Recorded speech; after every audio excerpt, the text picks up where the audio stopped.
Welcome to another episode of the Best Damn Wrestling Podcast with your co-host Keaton and Sherrod, doing a special, very special. Oh my God, really? Couldn't I'm resist. in the middle. I'm in the middle of an introduction. What the fuck? It made it better, damn it. It made it Oh fucking fuck. better.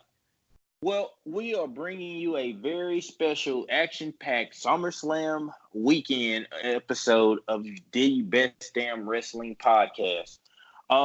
This is gonna be pretty good. I feel like. Obviously, for those of you who haven't, last week we did a Dark Side of the Ring episode, which actually turned out to be pretty good from what I've seen. Good feedback. Good feedback.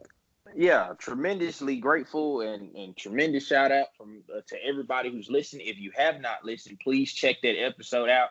It was one of my favorites since we've been doing this, and I've listened to it twice myself. Um, Yeah, and I think I listened to it 2 times. I think. And Think after this, if you enjoyed that episode, we will be doing for the next one. We'll be doing another Dark Side of the Ring episode in our Dark Side of the Ring review series. So I'm excited about that too. I yes, our think topic this time will be what?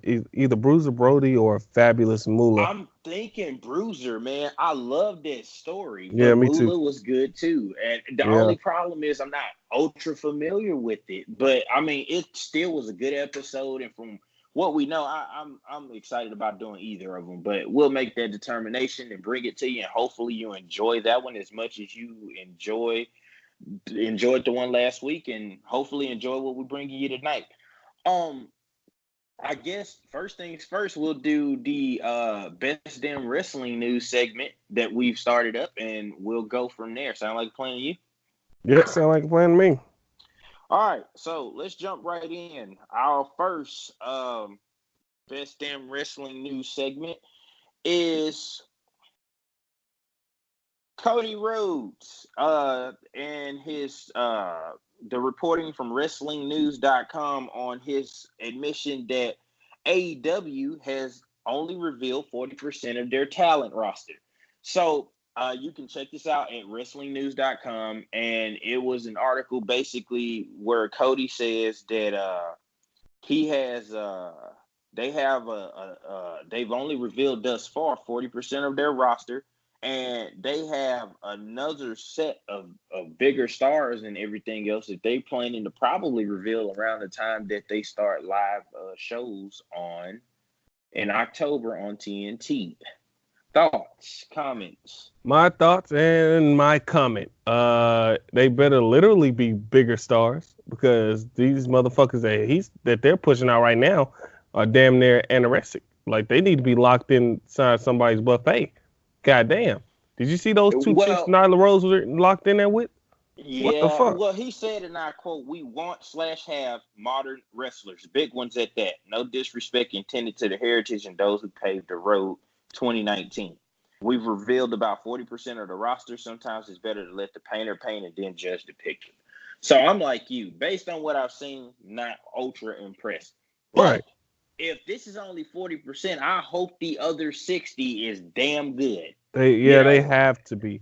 They have to be because the 40% that they have now have been under such scrutiny already through what they just did 2 shows with them. They did Fighter Fest, then they did Fight for and the fight for the Fallen. fallen. Well, no, Not to three if mention you some of count the double indie or dates they've nothing. done. Yeah, yeah. So yeah, no, I'm interested to see what that means. Yeah. Um, but that's our first one. Let's move on to this one. I found this to be really interesting. It comes from a website, Uproxx, UPROXX.com. NXT will reportedly be 2 hours live on FS1 with more Vince McMahon involvement. And if you go and read that article, it says that basically the NXT will now be 2 hours, and it will be moved from the WWE Network to FS1. And I guess this has a lot to do with the Fox TV SmackDown deal that's Yeah. starting up. Where yeah, so they're Tied moving into it. NXT. And apparently there is a instance where they feel Kevin Dunn and Vince will have to get involved because it's live TV taping. It's not taped anymore. And the interesting thing is they're moving it to Wednesday nights to compete head to head with AEW. Yeah, yeah, that's gonna be a And hell of a competition. hang on. Here's the big thing. Here's the big thing. And this is what I was saving for you. WWE feels they have the edge, and they have an endless supply of main roster talent they can shuffle in whenever they want them to. Shit, shit, shit. This is my thing. Okay, yeah, you have the main roster talent, but you also have plenty of talent down there at the Performance Center and in NXT that you've been signing that can compete with anybody at any level. They just signed Shane Strickland, one of my favorite indie wrestlers, and his name is Isaiah Swerve Scott now. Dude's been having amazing matches. Then they have some guys that's on the road that we haven't even seen on NXT TV. I'm not worried about NXT, but when I heard that Vince and Kevin Dunn were going to be interjected into it, I was like, fuck no. Hell no. We can't have this. I don't understand. I don't understand this. First off, it's Triple H's baby. Yes. Okay. And secondly, if the shit ain't broke, don't fuck with it. And I'm trying to Absolutely. understand why we feel we need to take it off of WWE Network. I like that there's Right. only 1 hour of NXT. Too much oversaturation causes me to get bored with what's going on. And then you have to start doing extra stuff all over the place to compensate. It ruins the product. I don't like this at all. I think this is going to be an issue going forward. But Yeah, I don't like it at all neither. NXT need to stay where they are. I mean, the shit works. Well, this is what happens when you fucking start trying to capitalize wrestling. And sometimes you don't need to do that. I mean, obviously this TV deal is evidently taking up and causing a lot of friction and shit because they're trying to satisfy Fox. But this is bullshit. Well, damn I it, don't give know them how motherfuckers 205 live. Shit, nobody's gonna miss it. If it loses to AEW, oh fucking well. Shit. Yeah, but see, this could bode bad for them too. It could water down their AEW. I mean, I'm sorry, the NXT and developmental talent and roster and product because you're going against a new promotion that, again, we just talked about 40% of the roster. If they bring in some more big names, more eyes are going to be changed from NXT to AEW as a result if things correct themselves. I don't think that this is a good idea, but yeah, and they're still doing roster call-ups too. So it's like exactly. I don't know. Let's do this last one and then we'll jump into the review. I don't really have a news thing, but this Matt Riddle thing, what let's talk about that for a second. Yeah, Matt Riddle, this is what happens when you don't shut the fuck up. I was reading on WrestleNews.com the other day that Matt Riddle, someone like a source in the back has been saying that Matt Riddle actually has been fucking himself up. He's been basically screwing himself out of big opportunities. When he first came in, a lot of the people in the office were behind him. A lot of people behind the scenes were, ready to give him a push, but different antics and stuff he's put on social media, is really hindering him from being the star that he want to be. So he's kind of fucking his own career up. Supposedly there was an interaction between he and Goldberg backstage at SummerSlam last night. Oh, was it? Yes, it was. I did not hear. And I read this on the pro wrestling sheet, and he kind of outlined it in a. He was doing like a live video. Oh, he was doing a watch along last night. Yeah, and he fucking talked about how they bumped into each other, and Goldberg told him that they had some things they need to discuss. Obviously, from the comments he fucking made, which I think made him look like a jackass. Nothing physical transpired from what I've read. I read this on the ProWrestlingSheet.com is where I read it, and I also watched some of the video. Nothing transpired per se physically, but there was an exchange. And I mean, I watched the video of him burying Lance Storm and Chris Jericho and, Goldberg. And I'm like, first off, he said Lance Storm was boring. Now, Lance Storm how dare he say that shit? Lance Storm as a promo and as a entertaining persona, no. He has a dry personality, yeah. Put him in the ring with anybody. Yeah. Put him in the ring with anybody. And what people don't remember or either don't know, depending on who you are, Lance Storm was part of the Natural Born Thrillers. With Chris For Smoky Mountain Jericho. Wrestling. Yeah, for Smoky Mountain Wrestling. And they were an over tag team in Smoky Mountain Wrestling. So he never has necessarily per se had like persona or charisma, but he's a great fucking in-ring worker. I mean, he is fucking outstanding. I And can he's remember when he trained was so doing the many of whole the people Canada that we thing. watch today. Exactly. And his thing in the video was he was like he went to a Legends camp with him. I can't remember exactly when. He was like he fell asleep because Lance Storm was so boring and like he doesn't need to be given instruction on, I guess character development or anything because he can't do that, which I thought was really this is kind of unprecedented for a guy that's not even on a main roster, Right. And I like Matt Riddle as far as his work and what he does, and I think that he's made a name for himself. But this is kind of borderline. It's almost the same He's as burying telling. himself. Yeah, and I think that's exactly why there is no title shot or anything else of that nature in the works.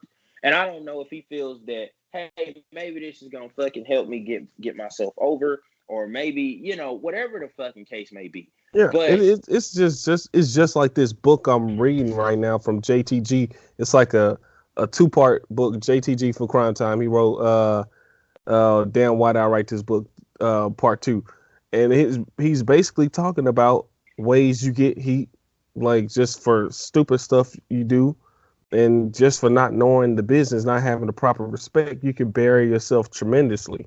And that's what I see Matt Riddle doing. Some things don't change in the wrestling business. If you talk about a legend and you disrespect them, you're gonna bury yourself. right. I don't know what to say to this. I think it's foolish and it's fucking stupid. And I Yep. think that when you don't, it's one thing to be on the main roster doing it's another when your ass is in developmental and Right. you're calling out a guy. Every guy you calling out, Goldberg, world champion, Chris Jericho, world champion across, and a top guy across multiple promotions, by the way. Yeah. I mean, what the fuck? Yeah, So, I mean, I don't fucking.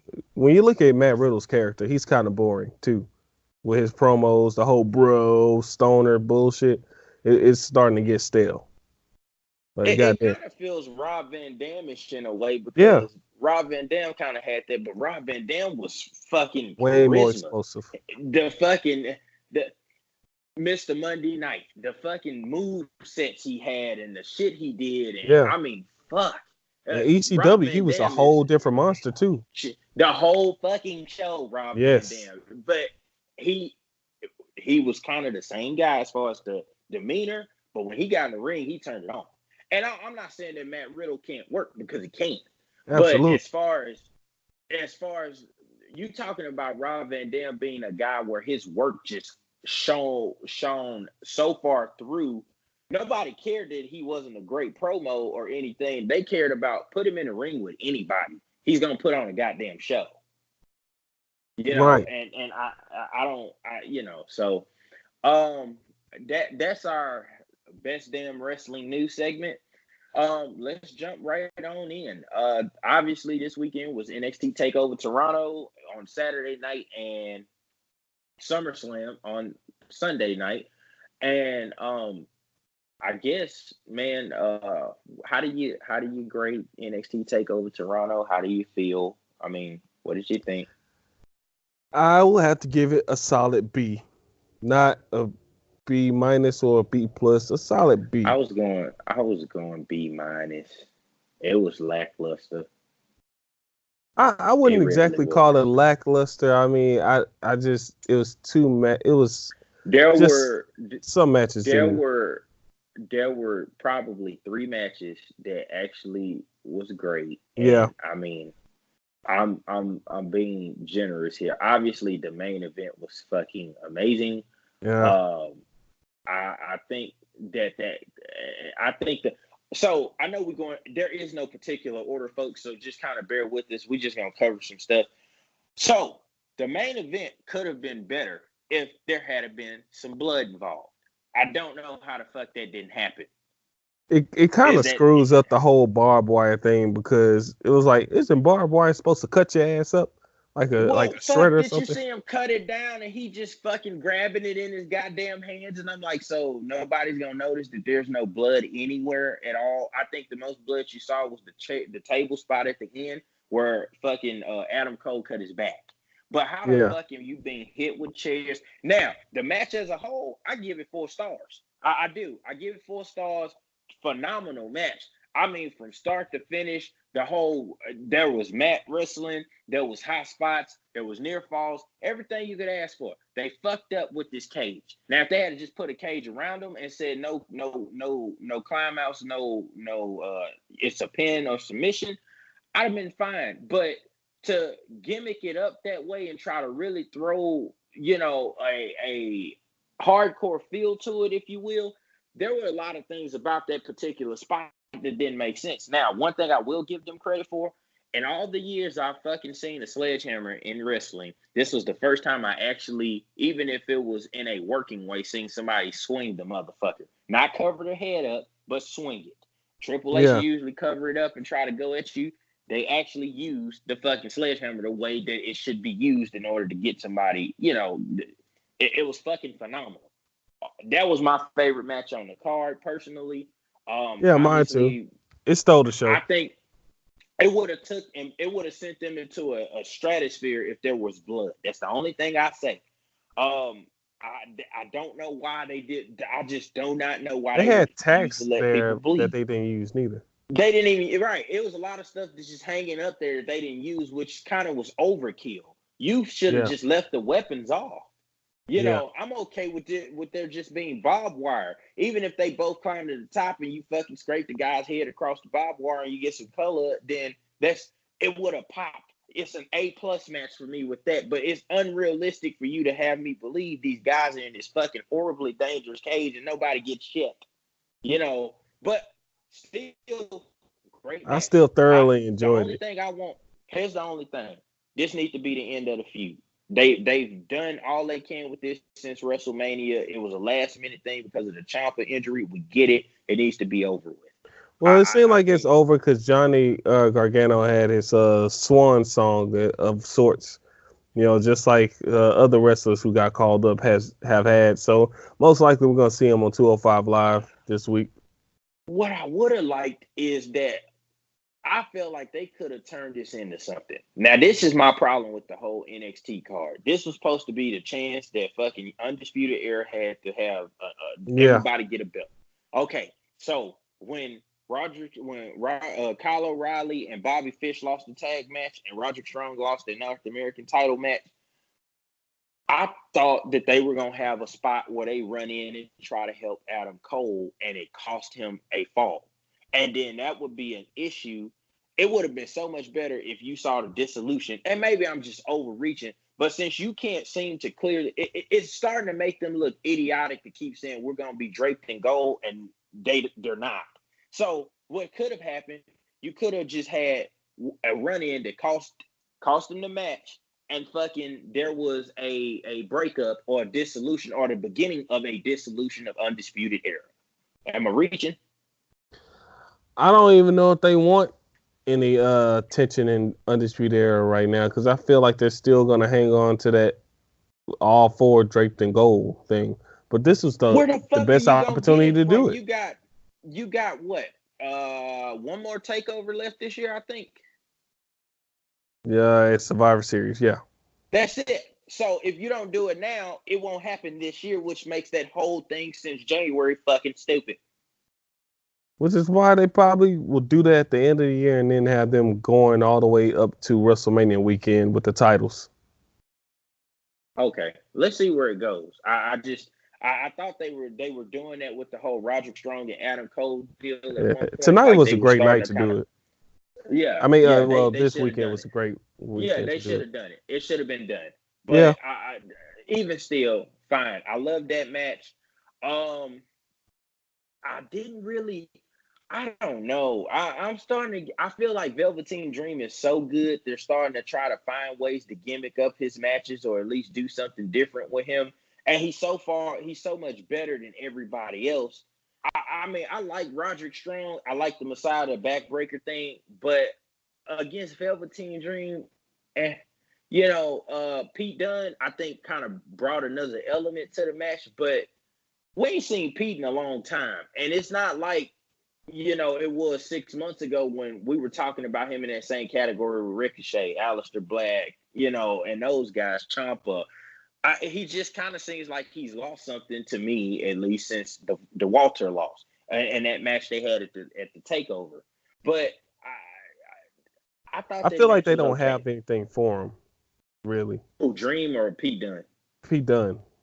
I feel like they don't have anything I for agree. Pete Dunne. I That's the whole totally thing. agree. And I'm gonna be honest with you. I wanted the belt to come off Dream that last night or whatever, because it should have happened, because he needs to be contending for the actual Yeah, title. I do not understand that. Now, if he you're gonna really make him a does. double champion, that would be cool, because nobody's ever done that. But this guy's a can't miss. Why are we still lingering with him in the North American division? There has to be another contender somewhere. I didn't like the match. I didn't hate it, but I don't know. This is the first takeover in a long time being kind of critical, because it just seemed kind of, it Ah, was good. Yeah, it wasn't what I'm accustomed to. I actually liked the match. I really do. I thoroughly enjoyed it. I liked that. I saw a different Roderick Strong, very aggressive with He all those was damn good. He was back good. breakers and stuff. I will say one thing I didn't like was that Pete Dunne was the one who took the fall. He was the one that Yeah, but it got ain't pinned. gonna hurt him. I mean, fuck.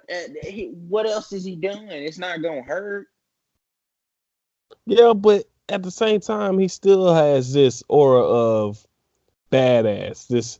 I mean, you got to remember, Pete Dunne, he wasn't pinned, at an NXT takeover, before it, if I'm not mistaken. I don't think he was pinned before at an NXT takeover. He lost to Walter. Was that, or was that NXT? NXT takeover. The last takeover before this one. Oh yeah, well, it's just, to me, it will look better for Roderick Strong to take that. Well, and then the way that it happened as well. Dream just came in and stole the pin, pretty much. No Yeah, that purple finish was fucked. rainmaker, no That finish rainmaker was fucked. DDT. Yeah. Yeah, it was fucked. Well, I liked it. I I liked the match. it seemed like all night they had fucked finishes. Like I'm about to get to another one real quick, and this is probably the match you hated. Mia Yim and Shayna Baszler. Now, I here's what I hated that liked. shit. Here's what I liked. Here's what I liked. Mia Yim seemed to be the first person that actually tried to. She looked, the psychology behind the match was, I'm gonna do whatever I need to do to win. Like, with the hair pulls, with the being able to get out the Kirifuda clutch by fucking grabbing the arm after she injured it at first. And they were telling the story during the course of this match. Like, this is the most vulnerable Shayna Baszler has ever looked. And she had to do something that was never done before. I thought it was a fucked finish to have her tap out on a goddamn triangle with the legs. But Yeah. I liked it for that. But then what I didn't like was, it just, first off, the belt needs to come off Shayna Baszler at some point, because I mean, fuck, how many more times who else can you You're running out of use? people. And my thing was, if Bianca Belair is a heel, you should have put the belt on Mia Yim. Then you work her and Bianca Belair together in the next programs leading up to a takeover. And then you try to figure out what you want to do. Because the truth of the matter is, the belt should have been on Bianca Belair 2 or 3 takeovers ago. That has not happened. And now she's kind of fading. And I'm wondering if it's a lack of development on her part, that something is wrong now all of a sudden, or if something is happening and that we don't know about this, because it's like she was white hot and they've just ruined that, and they've never returned to her. Like, there's nothing going on here.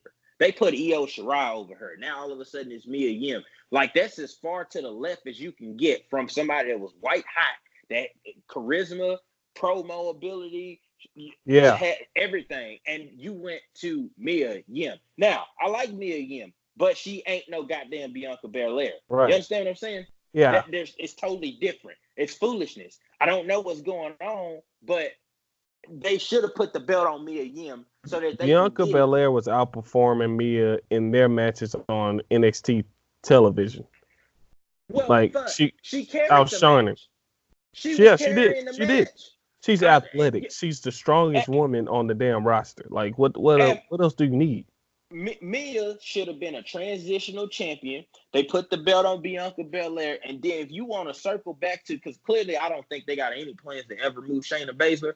If you want to circle back to Shayna Baszler, you could maybe make a turn or whatnot, and then bring her back in and let her and Bianca Belair work, and you got a whole story you can tell for the next 6 to 12 months about how there's been a thing between them, and they, or whatever. That's what should have happened. It did not. And how many more ways can this chick win a fucking match? I mean, every time. And I don't get the finishes. It's like you can almost predict what's going to happen. So when the last thing you would think any sensible opponent would want to do is get her on the ground and try anything. And that's exactly what the fuck Mia Yim did that led into the fucking finish. I was like, match won by submission.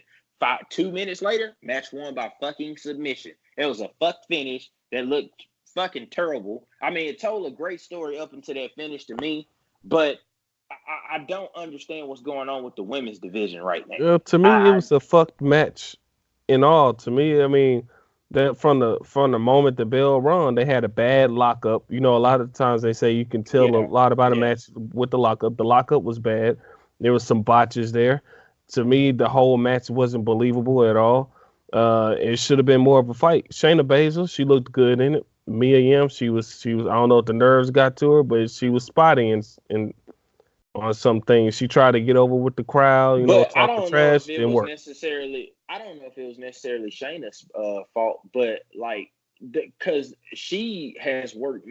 The matches she did with Kairi Sane, they were good. Matches with Bianca Belair, they were good. I think she was trying to carry this match. Yeah. Because if you notice, that match sucked the air out of the arena for a while. It was kind of just, and I was like, this is terrible. Trying to go at a different pace. And Mia Yim on at a slower pace, and that's not what Shayna Baszler. They need to. This needs to not happen again. That's what needs to happen. No, this needs to not. Now, here's the problem I'm gonna point out, and we'll move on to what I consider my favorite match of the night. They got too many fucking heels right now. That's another issue. All your good women are heels. Shayna Baszler, heel. Bianca Belair, supposed to be a heel. Me, I think she's a tweener. She can do either or. Yeah, she's a tweener. Heel. Fucking Io Shirai is now a heel. She was your number one baby face on the women's roster, but she's a heel, and I kind of like heel her. I thought her match with Candice LeRae was terrible, but I like the change. I think her turning heel has done more for her than the way she came in. But outside of them three, those are your three best women right now that are on the NXT roster. We're not counting UK, but just NXT. Who else do you have? Because clearly you don't want to do heel versus heel for the title because it wouldn't mean anything. It'd just be a bunch of heat. So who else do you have? Somebody's going to have to turn. Yeah, somebody will have to turn. And the question is, who the fuck would do it? And clearly Mia Yim wasn't the answer because you didn't put the belt on her. Candice LeRae, I can't see you giving it to her, although I think she should. She's pretty good. She had a great performance. She did. She's pretty fucking good, but she seems to be the gatekeeper for the women's division for some reason. I mean, I don't know why she's not factored in more, but outside of them two, who else? You don't have anybody else. Jessamine Duke and Marina Shafir are heels, and they not like top tier heels, but they're fucking heels nonetheless. You don't have anybody else. Casey Canizaro, you're still developing the other girls. Casey Canizaro is too small.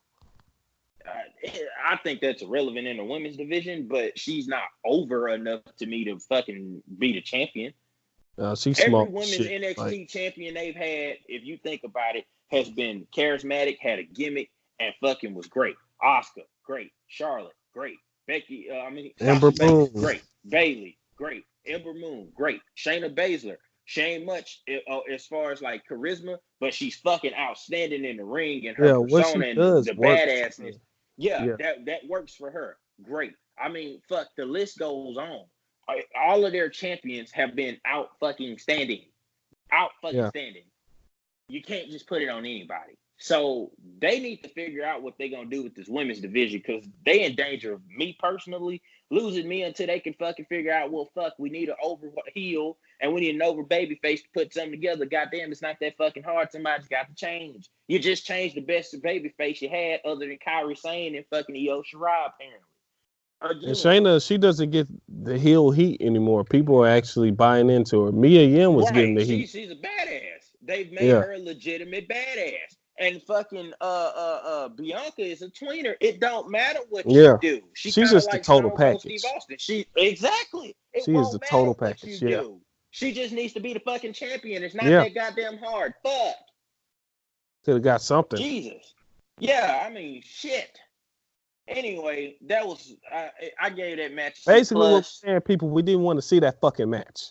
Okay. Yeah, no, they could have kept that shit. What they didn't have to keep, and I thought was very good, and I think was the best match of the night, was the Street Profits and Undisputed Era. You talking about a old school wrestling psychology, fucking everything you want tag team match. I fucking thoroughly enjoyed it. I didn't really care who won. I'm pro Street Profits all the way, even though I feel like they're turning them into Crime Time, and it's gonna really piss me off. But I think that was the best match on the card.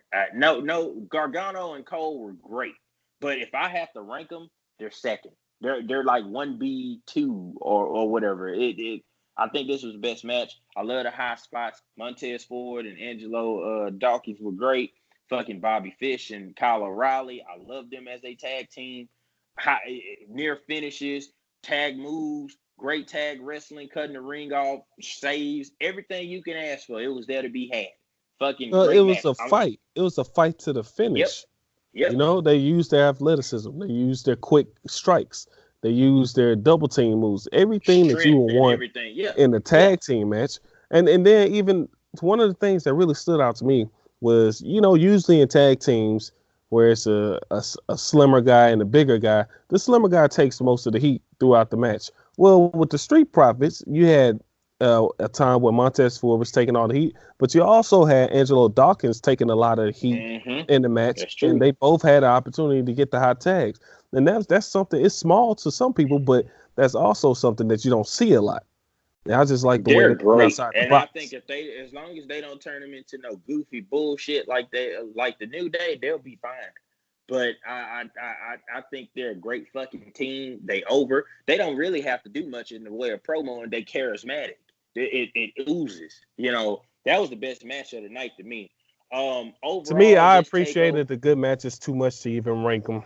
I was just happy. The takeover. I mean, they had the dumbass spot between Matt Riddle and Killian Dane, and I think they're trying to turn that into something. But it was so predictable. Because when he took, when they jumped off the stage, I called it. I was like, I was going to jump off the stage.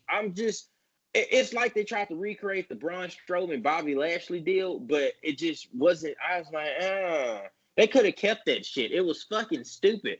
And you notice Matt Riddle always seemed to get the stupid spots on takeovers. Yeah, I mean, what do you expect? The dude buried himself. They're gonna give him stupid stuff. I don't expect anything different at this point now. Yeah. Fuck, he fucked up. But I gave this a B-. I didn't care for it. I've said it several episodes. I feel like NXT is slowing down, and this might be a sign of things to come if what we talked about earlier with Vince taking over and shit is the case. Because there's nothing going on here. They're trying to make it into something, but there were several matches on this card that kept it from being what it should have been. You know, that Io and Candice match just should not have been there. Yeah, that should have been on. That could have been on a show. That didn't have to. That could have been a Bianca Belair match with somebody else. Yeah, exactly. That was foolishness. That fucking match between between Mia Yim and Shayna Baszler was foolishness. I think you're trying to push somebody that's just not quite there yet.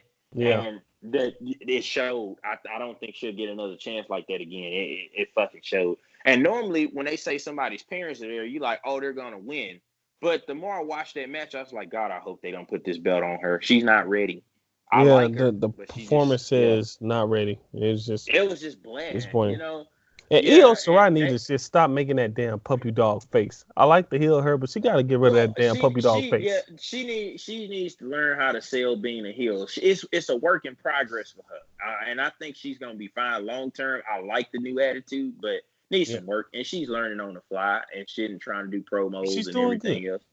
Yeah, but I think NXT needs to sit down and reevaluate and find out if they need to shake something up because it's just the product ain't been the same since after that WrestleMania takeover. It's kind of like, okay, what do we do now? Like we've had 15 months where we were so good, and now we're just not bad, but to me, the quality is like, eh, Yeah, it's time you to know, start yeah, broadening your yeah. your pool a little bit. Get more superstars in there. Get more And superstars involved.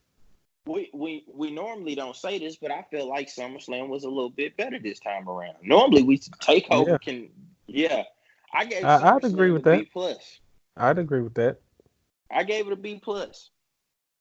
Yeah, I roll with that rating. Yeah. The I'm not again, we're not going in any particular order. We're just covering things, so don't be pissed off if we miss something. But I was very happy with the match between Becky Lynch and Natalia. Oh my God, Personally, yes. personally, I felt like they should have gave it to Natalia. Now, I'm gonna Me put this too. out there. Shame on the WWE for trying to exploit fucking Canadian superstars or people that will get them over there by putting them on the fucking card if you or putting them on the show. So clearly, Natalia only was on this card. I felt like to fucking we're in Toronto and it's Canada and she's a heart.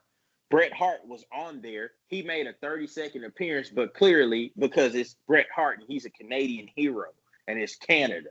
And fucking Trish Stratus was from fucking Toronto. And I then feel like not only without that, that, not only that, in the kickoff show they had Edge, Spirit, Elias. Now yeah, Edge, that's true. And yeah, he and got that's what I'm he saying. got It put was that like spot. y'all are doing shit for the sake of fucking. Oh, it's Canada. We need to put asses in seats. Now I'm wondering. They kind of made themselves, and people might disagree with me on this, and I don't give a fuck. They kind of made themselves look like asses. You put fucking Bret Hart on, but Bret Hart just unveiled the fucking heavyweight championship for another promotion less than 3 months ago. How the fuck do you explain that? What they're Do trying you to do, think I people wouldn't guess. notice? I don't know. I guess they're trying to be like, oh, we're not sweating that bullshit. But I mean, oh, come on now. I mean, I That wouldn't have was put stupid. Bret Hart on there if he did that. That was stupid as fuck. I Well, couldn't then he believe just this turned shit. down the Raw reunion invitation too. That's what I'm saying. They clearly used him for fucking. Oh, it's Canada. Yeah, that's the only Yeah. thing I can come up with. Well, I they told people fuck. that he was going to be there ahead of time too. Yeah, I know they did. That's what they fucking used it for. But even still, Natalia, I think, is a fucking gatekeeper. She's a Absolutely. trainer. That like she's amazing. I love to watch her. So She's underrated. actually a really good work. Yeah, she don't get the respect she deserves. She's such a good worker. She can do it all, and That she's a third sharpshooter on the generation. turnbuckle. My God. Awesome. Would have been a great fucking finish, but they don't want to touch Becky right now. And I Yeah. guess they got their reasons for that, and I understand. But I still think it looked very good. Becky sold like $1,000,000 with the leg Yeah. injury and shit, even with the limp, or whatever. I mean, and that whole match was amazing. I loved it. It set the tone, and I was like, okay, well, fuck, we got something.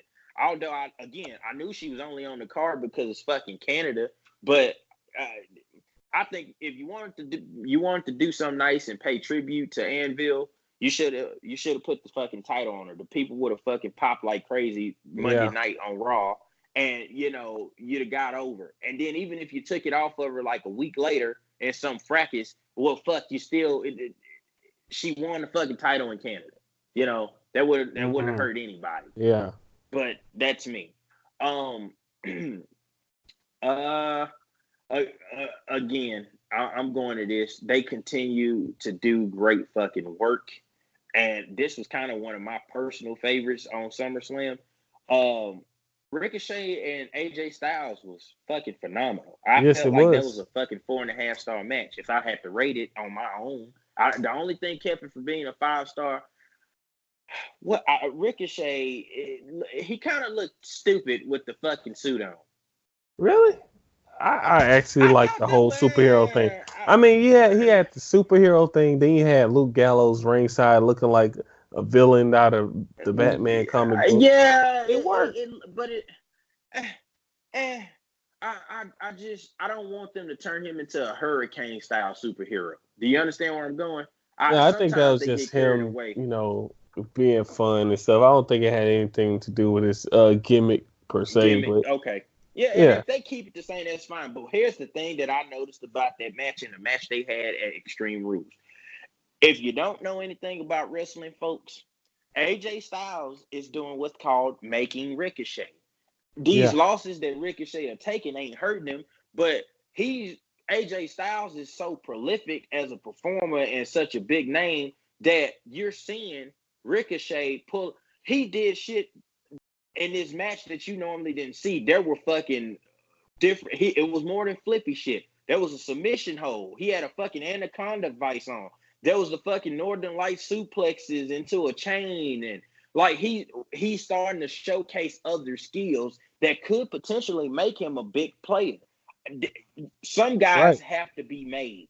They got something already, but they yeah. need a veteran to come in and say, "I'm gonna make this guy." That's what's Which is happening. why you've been seeing a lot of Rey Mysterio versus Andrade. Andrade, yeah, exactly. He's being made. He's being fucking made. When you got a superstar that really doesn't have to prove anything, you're making a guy. The only thing I hate, they took the title off of Ricochet. Now, if he gets it back, say later on down the line, and they still having this feud, all the better. But right now, you're starting to see him do what I consider better work than NXT. He looked fucking phenomenal. He does. He Absolutely phenomenal. He's being made. And the finish was fucking outstanding. The oh, backflip best into finish of the the fucking night. Styles Clash. Oh, fuck. I mean, everything about that match, and that's what I'm saying. Ricochet's losing, yes, but it ain't doing nothing to diminish him. Right. When you have to find amazing ways to win a match, like that's something you never seen AJ Styles do. So that was fucking awesome. So was the fucking Styles Clash off the top rope or whatever. I think on a Monday Night Raw, whatever the fuck it Yeah, was. when he won the They're title. telling the story. Yeah, they're telling the fucking story. I mean, fuck, amazing work. Absolutely amazing work. I loved I it. loved it. I loved every bit of it. It Yeah. was a fucking 4.5, 5. The only reason I didn't give it 5 stars, I didn't like the outfit. But outside of that, the gloves kind of really fucked it for me. Like you got this Well, dude and running then around looking like he in the a fucking outside wetsuit. interference didn't screw it up neither.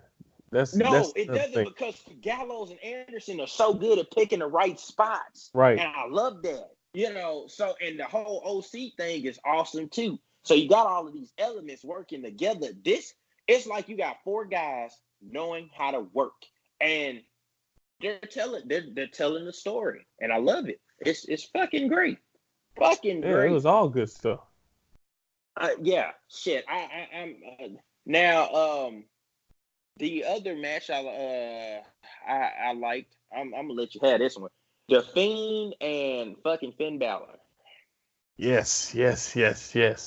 Okay, Okay. let me get this out the way and I'll Go let you ahead. go. Let me get this out the way. I liked everything about it, but the fact that they made Finn Balor look just tremendously weak. I liked Okay. everything else.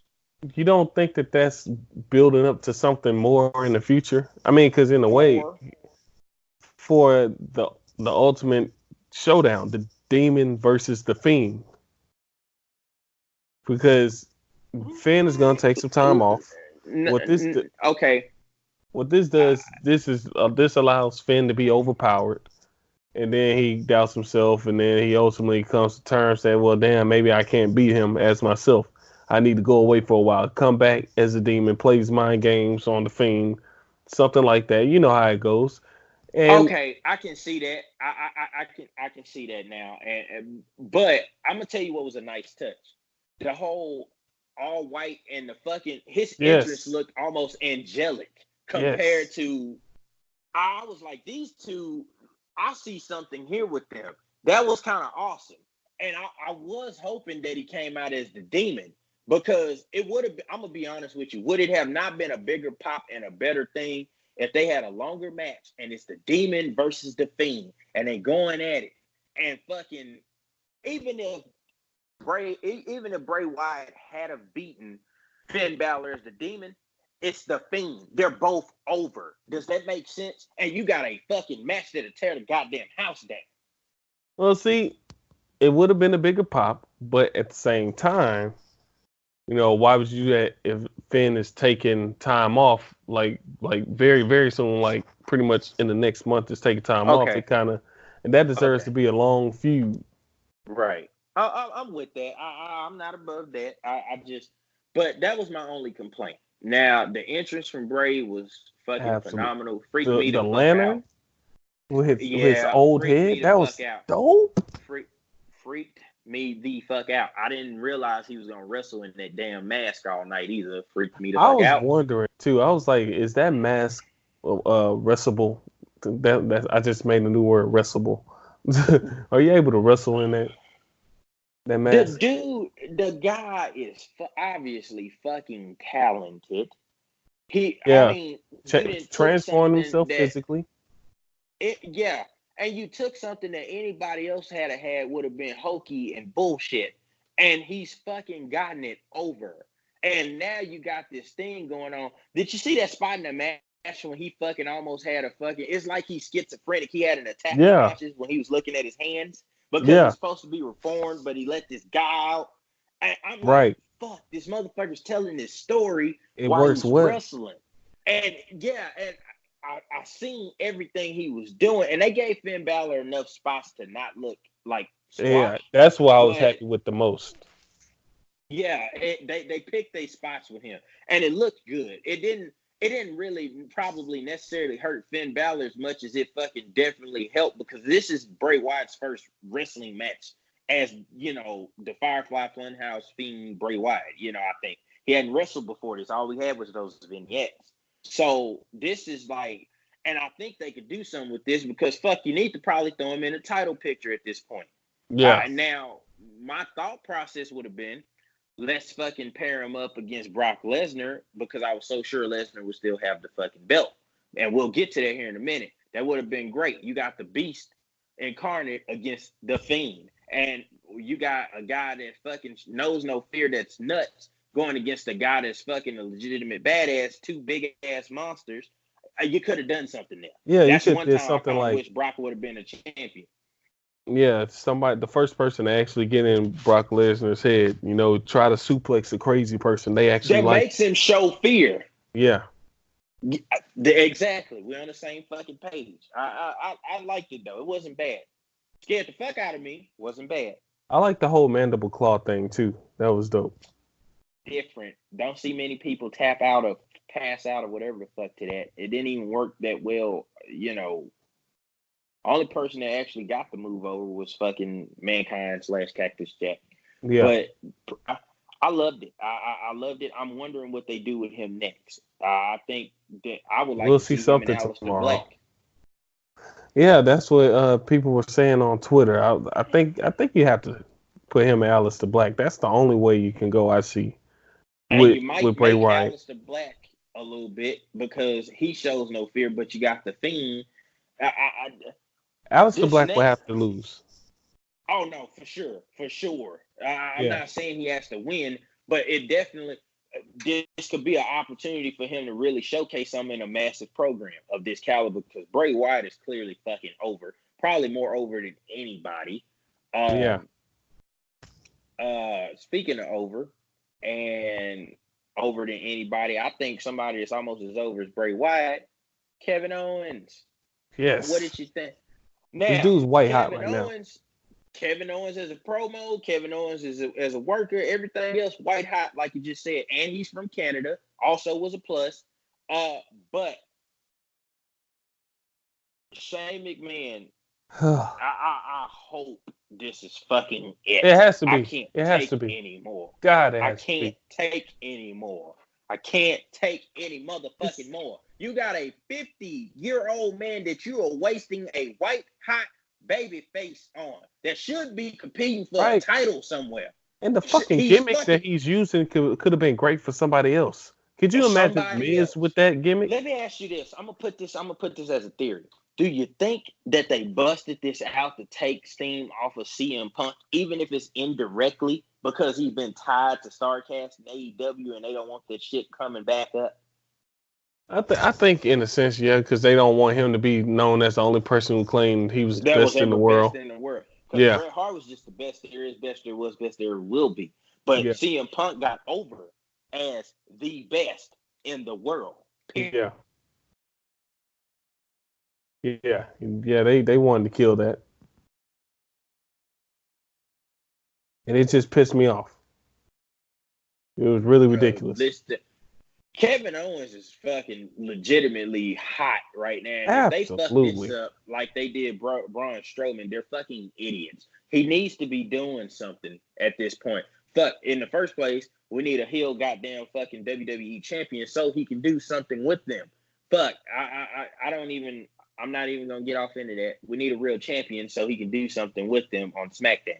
But the match itself was pretty fucking decent. I thought I'm so mad that they using Elias like they're using him. It's almost like They he's a made him a fucking jobber. comedy skit. Yeah, he's become a jobber. And it's like, are you the guy's got a Look at this great look. dude. He's over. He can promo. He's got a great moveset, but y'all clearly don't see something in him, or he done pissed on somebody that we don't know about. Right. But I mean, well, he got the Spirit of Edge earlier in the day. Then he comes out and he's repping the fucking match. Then he gets his ass beat by Kevin Owens. You know, I mean, if I'm him, I'd be going in there saying either we need to change my gimmick or I need to go and do something else because y'all are fucking this up. I mean, fuck, it's not that hard. Turn the guy face if you can't do anything with him as a heel. But when's the last time you seen Elias with a title? Or in a title match. Shit, when they Or in a had him with that program. damn 24/7 title bullshit. Or in a program where he not like a little Right. backup guy or something. Or a Like, I jobber. mean, what the fuck? They fucking fed him to The Undertaker after they fed him to John Cena within a 2-day span. And that seems like that has just fucked him completely off. Well, it was just, look at the size of this guy. Does he look like a jobber? What the hell? And he don't work like one either. He actually can he's work. a good worker. I just that was fucking pathetic. But I'm hoping the Shane McMahon shit is over. You know, you got a fucking 50-year-old man fucking working full time, by the way, as a fucking wrestler against legitimate talent you could be using to do something else with. And then they have the audacity to try to almost to a certain degree work a Stone Cold Steve Austin, Mr. McMahon angle between fucking Kevin Owens and Shane. Which doesn't work. It's a waste. No, it doesn't work. First, look, let me put this out here. WWE needs to stop trying to do the authority boss figure versus a fucking I don't give a fuck superstar. Because the shit don't work. It organically happened with Stone Cold Steve Austin and Vince McMahon because a lot of things fell into place for that to happen. The screw job happened, which turned Vince McMahon into Mr. McMahon. Without there probably never would have been a Mr. McMahon character. Stone Cold Steve Austin just turned it on at the right moment, in the right time, said the right things. He just was white hot. You'll never reach that again with anybody. They tried it with Becky Lynch and Stephanie. It looked fucking stupid. Stop it. Just cut it out. Yeah. Some things ain't meant to be fucked with. There'll never be another fucking Ric Flair. There'll never be another fucking Mr. McMahon, Stone Cold Steve Austin rivalry. There'll never be none of that. So let's just fucking call it a day. There'll never be another Rock. There are certain things in wrestling that are sacred that you'll never get back. Stop trying to fucking create it again. Now you can. And it was unheard of at that time too. That's why it worked so well. Now everybody has an authority figure. Exactly. Right. You even the NWO thing that probably won't work today because you can't do it because there's too many. First off, you never knew who was gonna show up on that show at that time because there weren't dirt sheets like there is as far as the internet and people leaking shit and bullshit like that. So everything you have to tune in. That shit don't work today. You stop trying to fucking recreate the past. It's asinine. Cut the Yeah, shit out. It looks stupid. just let it die. Fuck. Yeah, I mean, fuck. It's not that hard. Just cut the shit out. Um, fuck. Speaking of cutting the shit out, oh, okay. Oh, fuck. Dolph Ziggler has got the same fucking problem as Elias. Apparently. I don't know why. But I think Dolph Ziggler is better than what they're giving him credit for, and putting him in a match with Goldberg that ended in 5 minutes, it's bullshit. Yeah, this is all just a favor to Goldberg. I feel like just a favor to Goldberg. Dolph Ziggler was like, sure, I'll go ahead and do the favor, whatever. Uh, Hopefully it leads to something else, but it looks like it might just lead back to just another bullshit rivalry that Dolph Ziggler is lumped into with somebody else. What did you think about him calling Goldberg back out there and the spears and all of that I shit? started laughing after a while. Before I was like, what the hell is the point of this? Oh, it must be to get Goldberg over even more. But then it just started getting kind of funny. Yeah, it was like, they could have dealt without this match, but Goldberg just, I mean, yeah. It was a favor to make them look good, and that's what they did. So, and that may be the case, but you couldn't do this favor anywhere else. You could have gave this spot to somebody else more deserving. That's a full-time person. This is their problem. True. This is their problem. This is why people leaving and why they complaining and shit like that because of shit like this. A guy is, if he's gone, he's gone. Let's move on. We got too many people to fucking contend with that we could put in a match with a guy that knows how to work, that's been a former champion for you, is great, that could have probably done something with them. But you gave it to another guy on a favor because the truth of the matter is, and I love Goldberg. I don't want anybody to think I don't. Truth of the matter is, you got a guy that's probably early 50s, mid 50s, whatever the fuck, that was in a fucking match with another 50-year-old guy who I love as well, that they shouldn't have the fucking thing to begin with. So if you fuck that up, shame on you. But fuck, you shouldn't have been had anyway. It ain't your goddamn fault. Yeah, pointless. Again, you can't capitalize wrestling and expect people to take the shit fucking serious when they know some of this shit is just being done for the sake of being done in the first place. Yeah, trying to get a nostalgia feeling. That's the problem. Right. Well, right. Exactly. You with an audience that you only see once or twice a year. That's fucking ridiculous. They just cut the shit out. Fuck. I felt that same way about this match. Trish Stratus and fucking Charlotte. What was the purpose? To me, I feel like the whole Trish Stratus and Charlotte thing was kind of like a passing of the torch. Charlotte is obviously the top woman in the company right now. Trish was the top woman of her time.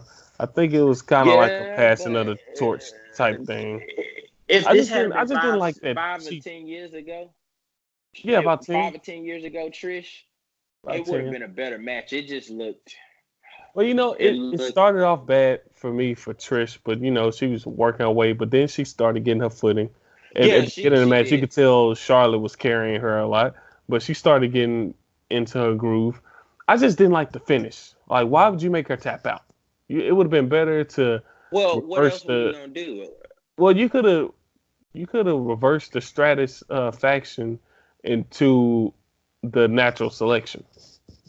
I like the idea of the tap out at the figure 8. I mean, the move is fucking foolproof. It's a protected finish.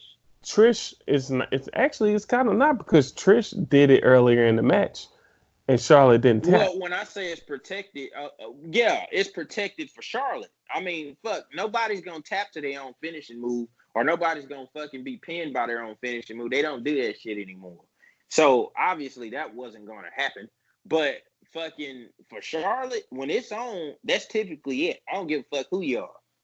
I've never seen anybody not fucking give up to that shit. It's rare. When she got it on and you in the center of the ring, that match is as good as fucking over. You know that.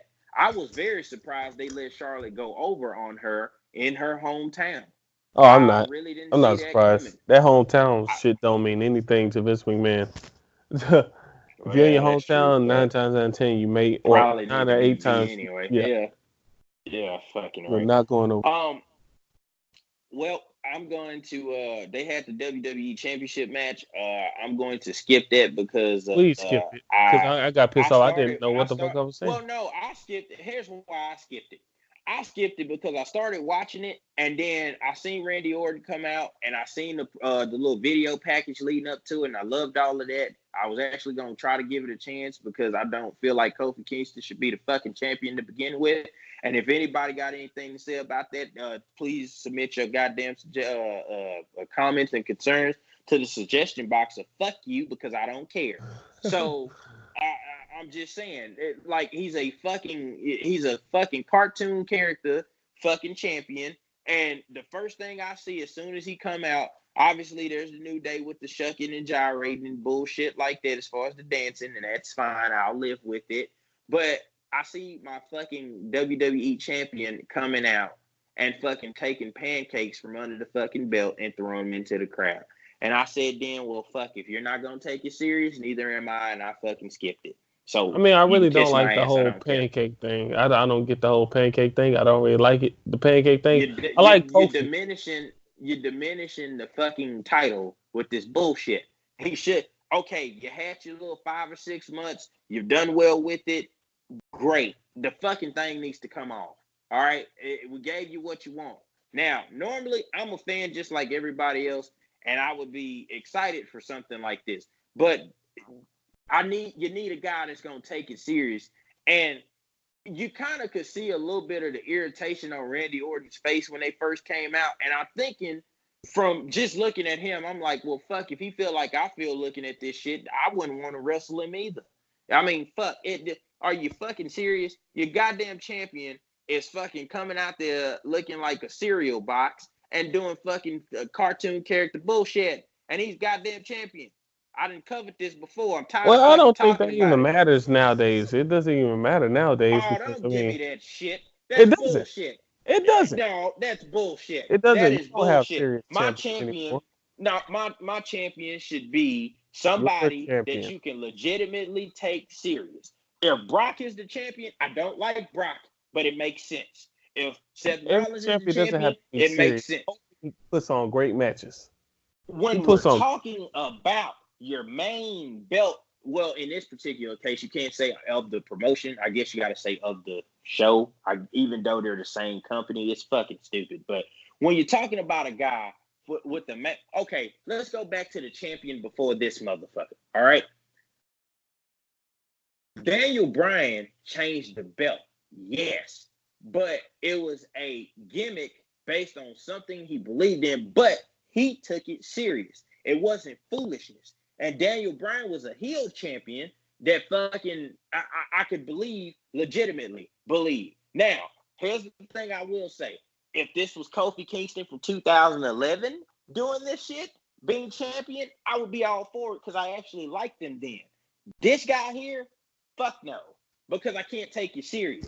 He's I the money cannot take you maker. serious. It's making the money though. Oh my God. It's making Okay. the money. It's bringing in the cash. That's why they haven't I can broken them think of up yet. several other qualified guys that can be champion right now. And But you they're not probably get the drawing the same fucking money. thing. They're not drawing the money. He not drawing money. What? Don't You give me better that check shit. your stats. Man, New Day, fuck that New shit. Day, Look New Day here. has been top 5 in merchandise sales for the I past don't 5 give a years. fuck. So has Finn Balor. What has he done? I mean, he's a top That's a 5 drawer That's a all the Vince time. McMahon call. Yeah, I I hope that he understand it gets is, back in the but he title would be a picture. better champion than fucking Kofi Kingston right now.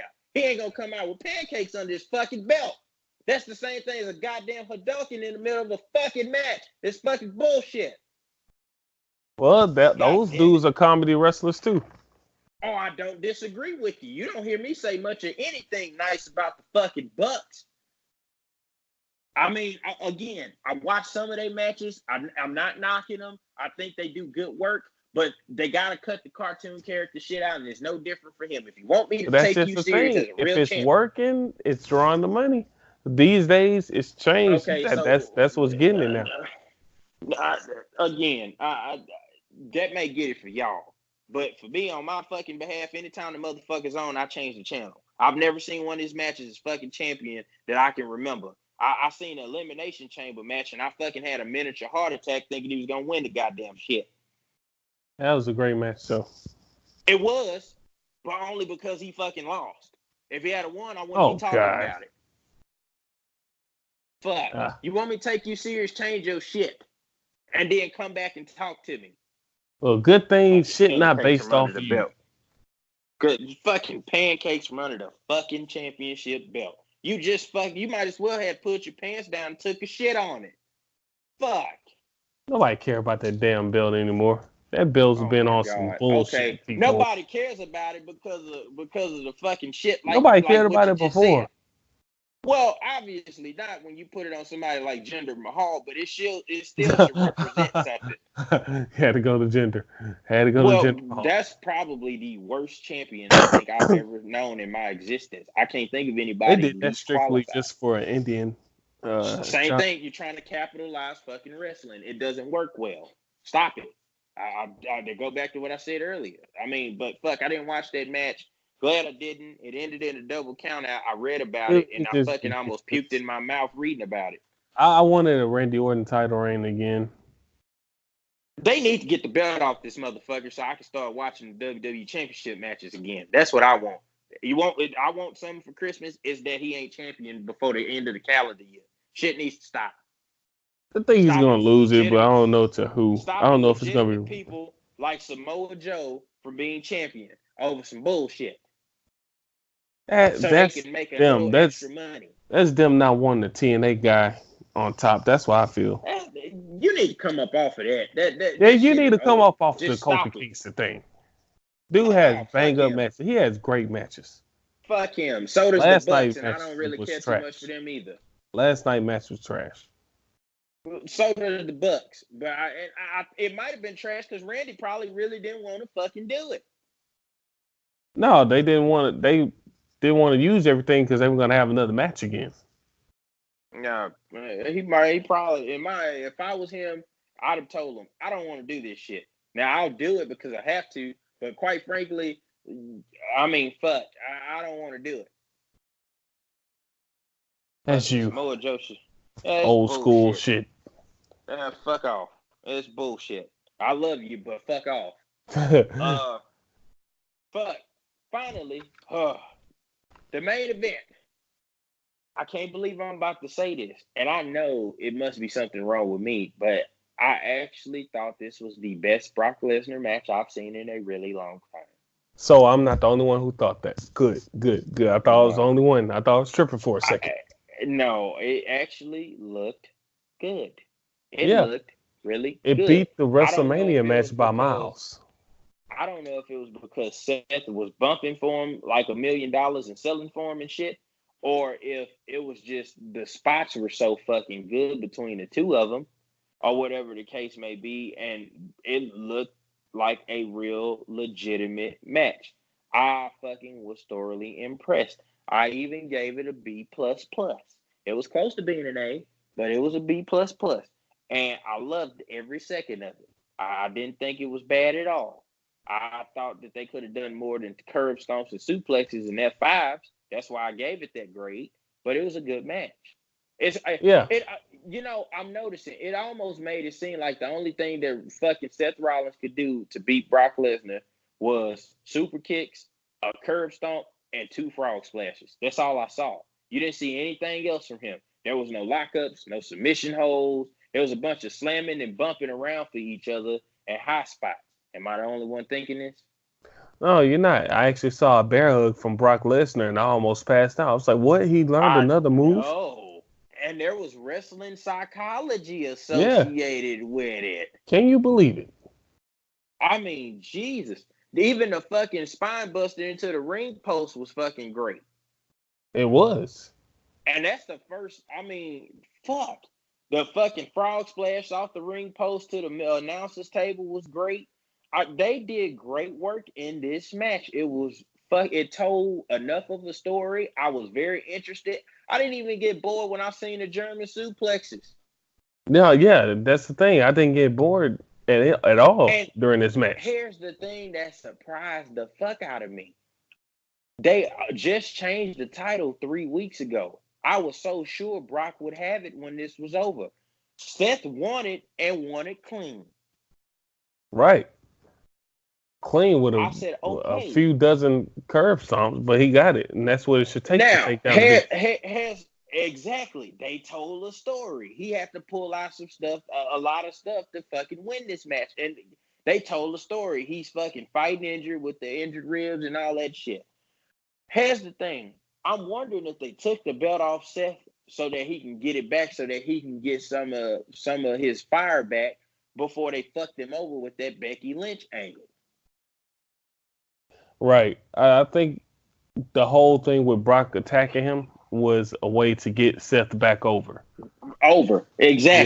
Exactly. And fucking him limping out there with the chair and barely being able to stand up and telling the people he was gonna win. I think he got back to where he needed to be, where he was after he won it at Mania.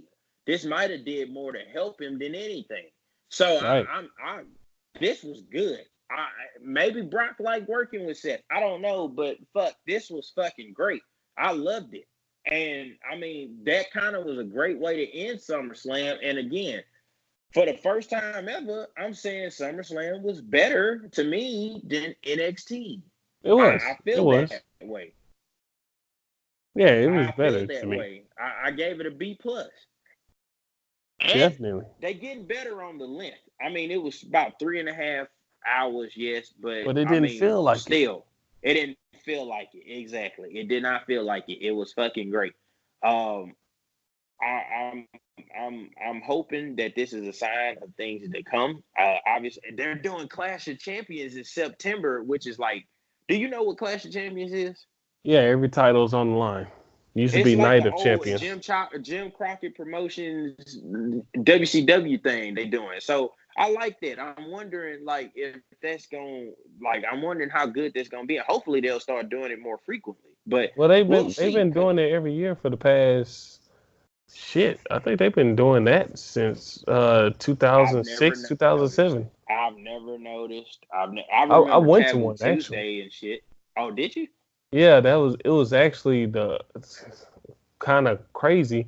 I went to the Night of Champions where Chris Benoit was supposed to have a match for the ECW title, and that was the weekend where he killed his family and himself. So I Oh was at that shit. pay-per-view. I remember them having like stuff like Taboo Tuesday, Right. Cyber and Sunday. shit. Yeah, those were kind of good. But yeah, this is the first time I've ever really, I guess, probably noticed it. Fuck, I don't Yeah, know, but if done right, it's always a good one. If done it's right. really good. Yeah, if done right, it's always pretty good.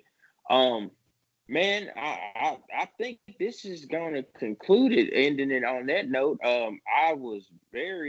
this was a pretty good weekend for WWE, and all of a sudden, where 2 or 3 months ago we were saying fuck this or whatnot. Now I'm kind of like, is there hope? Am I getting ahead of myself, or is it Right. fuck? So WWE has gotten drastically better. It's been great stuff. I like it. using all the people that or whatnot. Ember Moon, we didn't cover that match. Ember Moon and Bailey, I thought was Oh, pretty how could fucking we good, and I was forget? glad to see her. I forgot. I was glad to see her get a fucking championship shot. Although at this point, whether you want to admit it or not, Bailey is fucking hot. She hot. Oh my She gosh, really I hot. love this Bailey. I love this Bailey. Yeah, so like that was a good match, and I think she did better than Ember Moon. But I was excited to see her get an opportunity nonetheless. And shit, I don't know what didn't happen to Bailey, but fuck, she unstoppable right now. I think this probably finna lead up to a Charlotte Becky match. I'm Charlotte Bailey. sorry, Becky Bailey. Thank you, God damn it, Charlotte and Bailey match. And shit that I mean I think that could be something, but and maybe in the Clash no less. But fuck, She looks good, like really good. I mean, it's almost like effortless the way she looks. The finish was even fucking great. Yeah, the was that the Bailey to Billy to Bailey Bailey off the off the top top? rope. Yeah, Uh-huh. I liked it. I liked it a lot. And Amber Moon, she's a great performer. She can And sell and she I'm can glad tag. I'm glad she getting a chance. I really am. And that was another match I liked, which added to that grade I gave it. So, but I mean, folks, we hope you have enjoyed our review of SummerSlam weekend with NXT Takeover Toronto and SummerSlam. And if you have, feel free to leave comments and likes. If you haven't, feel free to leave comments nonetheless and tell us what you think. And again, we'll be bringing some more content here very soon. We will restart the Dark Side of the Ring series now, since SummerSlam is over, and kind of go into that. And I'm very excited for doing that next week. Yeah. Again, we won't tell you what we're bringing, just tune in. And if you haven't heard our first one, go check that out over on YouTube or Apple Podcasts, Google Podcasts, Spotify, Stitcher, any platform that you use. We're all over. If you are on social media, also hit us up at damn underscore podcast on Twitter.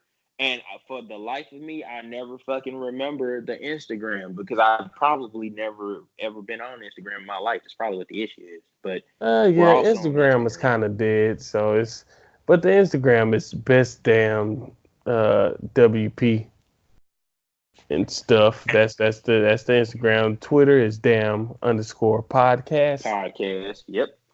and that's where And you're gonna find us the most. yep. And if you have questions or things you'd like for us to bring up on the show, also let us know on those as well. And we'll try to do our best to read them and get you an answer. And until next time, continue to tune in, and thanks for all the support. And this has been another episode of the Best Damn Wrestling Podcast. We'll catch you next time.